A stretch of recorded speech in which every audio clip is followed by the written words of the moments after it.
ریاض الجنہ۔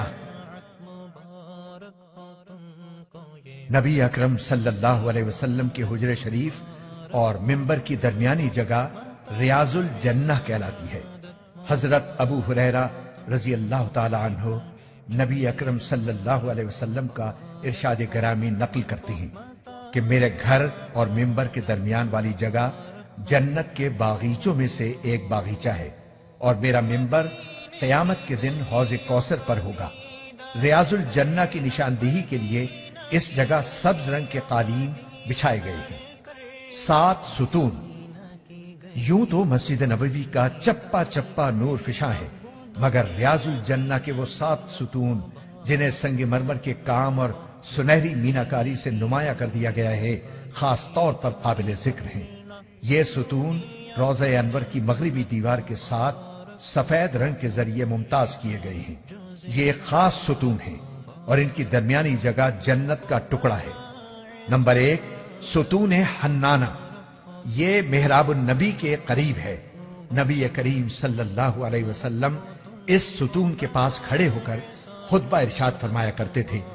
یہی وہ کھجور کا درخت دفن ہے جو لکڑی کا ممبر بن جانے کے بعد آپ صلی اللہ علیہ وسلم کے فراق میں بچوں کی طرح رویا تھا۔ نمبر 2، ستون عائشہ صدیقہ۔ ایک مرتبہ نبی اکرم صلی اللہ علیہ وسلم نے ارشاد فرمایا کہ میری مسجد میں ایک ایسی جگہ ہے کہ اگر لوگوں کو وہاں نماز پڑھنے کی فضیلت کا علم ہو جائے تو وہ قرآن اندازی کرنے لگے۔ طبرانی۔ اس جگہ کی نشاندہی ام المومنین حضرت عائشہ صدیقہ رضی اللہ تعالی عنہا نے فرمائی تھی۔ یہ وہی جگہ ہے۔ نمبر 3، ستون ابی لبابہ۔ ایک صحابی حضرت ابو لبابہ رضی اللہ تعالی عنہ کا قصور اس جگہ معاف ہوا تھا۔ انہوں نے اپنے آپ کو اس ستون کے ساتھ باندھ لیا تھا۔ نمبر 4، ستون وفود۔ اس جگہ نبی کریم صلی اللہ علیہ وسلم باہر سے آنے والے وفود سے ملاقات فرماتے تھے۔ نمبر 5، ستون حرس۔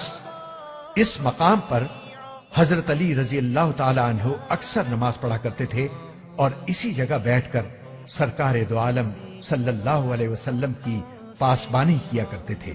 اس کو ستون علی بھی کہتے ہیں۔ نمبر 6، ستون سریر۔ اس جگہ نبی کریم صلی اللہ علیہ وسلم اعتکاف فرمایا کرتے تھے اور رات کو یہیں آپ صلی اللہ علیہ وسلم کے لیے بستر بچھا دیا جاتا تھا۔ نمبر 7، ستون تہجد۔ نبی کریم صلی اللہ علیہ وسلم اس جگہ تہجد کی نماز ادا فرمایا کرتے تھے۔ یہ تمام ستون اس حصہ مسجد میں ہیں جو حضور اقدس صلی اللہ علیہ وسلم کے زمانے میں تھی۔ ان کے پاس جا کر دعا اور استغفار کیجیے، اور جب بھی موقع ملے ان کے پاس سنتیں اور نوافل ادا کیجیے۔ یہ وہ متبرک مقامات ہیں جہاں نبی کریم صلی اللہ علیہ وسلم کی نگاہ کرم بے شمار دفعہ متوجہ ہوئی۔ مسجد نبوی کے صحن۔ مسجد نبوی کے جنوبی، شمالی اور مغربی اطراف میں وسیع صحن تعمیر کیے گئے ہیں جن کا رقبہ 2,35,000 مربع میٹر ہے۔ خوبصورت فرش کے ساتھ ان صحنوں میں روشنی کے 151 ستون ہیں جن پر بڑے بڑے گلوب لگائے گئے ہیں۔ ان صحنوں کے ارد گرد مضبوط 4 دیواری بنائی گئی ہے۔ ان صحنوں میں تقریباً 4,30,000 افراد نماز ادا کر سکتے ہیں۔ اس طرح مسجد نبوی کا کل رقبہ، چھت اور تمام صحنوں کو ملا کر 4,05,000 مربع میٹر ہو جاتا ہے، جس میں تقریباً 6,70,000 افراد نماز ادا کر سکتے ہیں۔ رش کے دنوں میں یہ تعداد تقریباً 10 لاکھ بھی ہو جاتی ہے۔ مسجد نبوی کے صحنوں میں کئی مقامات پر سیڑھیاں بنائی گئی ہیں جو صحن کے نیچے بنے غسل خانوں، وضو کے مقامات اور زائرین کی آرام گاہوں کی طرف جاتی ہیں۔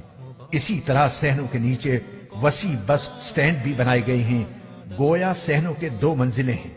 خواتین اور مردوں کے لیے علیحدہ علیحدہ وضو اور غسل خانے کافی تعداد میں موجود ہیں۔